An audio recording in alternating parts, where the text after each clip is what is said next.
కోడంగల్ నియోజకవర్గం దౌలతాబాద్ మండలం మాజీ జడ్పీటీసీ కోట్ల మైపాల్ ముదిరాజుని మాట్లాడుతున్నా.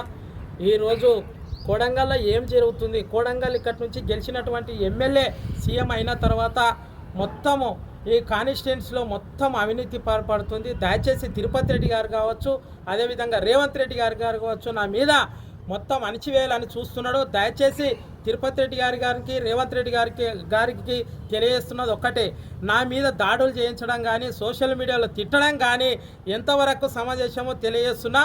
ఖబర్దార్ రేవంత్ రెడ్డి, నేను 10 ఏళ్లలో కేసీఆర్ గారు గవర్నమెంట్లో కానీ కేసీఆర్తో కానీ నేను ఉద్యమాలు చేసి ఉస్మానియా యూనివర్సిటీలో ఎన్ని ఉద్యమాలు చేసి నేను చెంచల్గూడ కానీ చెర్లపల్లి జైలుకి కానీ పోయి వచ్చిన, కానీ ఏ జైలు కూడా కానీ ఎవరు కానీ భయపడే వ్యక్తిని కాదు.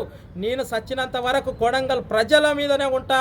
ప్రజా సమస్యల గురించి నేను ఏదైతే ప్రజా జీవితాల్లో కొడంగల్ నియోజకవర్గంలో నేను ప్రజల తరపు నుంచి కొట్లాడుతానని మనవి చేస్తున్నా.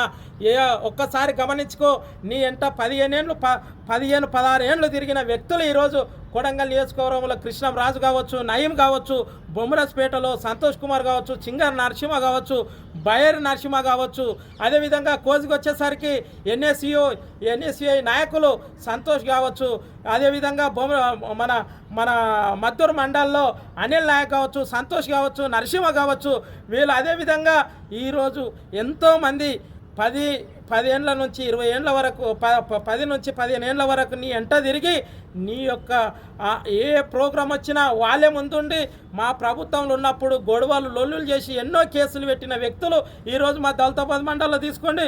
ఉస్మానియా యూనివర్సిటీ నుంచి వస్తాడు రెడ్డి శ్రీనివాస్ మృదిరాజు, ఆయన వస్తాడు, కోడంగల్లో ధర్నాలు చేసిండు, ఎన్నో కేసులు పెట్టుకున్నాడు. వాళ్ళ పరిస్థితి ఏంది? నీ ఎంట తిరిగిన వాళ్ళనే నీవు చక్కగా చూడనప్పుడు నా మీద పెత్తందర ఏంది నీది? రెడ్డి రాజాలు, నీవు నిజంగా తిరుపతి రెడ్డి ఎటువంటి ప్రోటోకాల్ లేని కోడంగల్ ప్రాంతంలో పర్యటిస్తాడు, ఆ నాయకులను పెట్టుకుంటాడు. పాపం ఎన్ఎస్యు నాయకులు మన రెడ్డి సీన్ ముదిరాజుని తీసుకొచ్చి ఇక్కడ వచ్చి ఎన్నో కేసులు పెట్టుకొని ఈరోజు వాళ్ళని అడగని పరిస్థితి. నా గతిది నేనైతే ఏదైతే ఒకసారి జడ్పీటీసీ అయినా ఒక విద్యార్థి నాయకుడు కేసీఆర్ గవర్నమెంట్లో ఈరోజు పట్నం నరేందర్ రెడ్డి నాకు అవకాశం ఇచ్చి జడ్పీటీసీ గెలిపించిండు.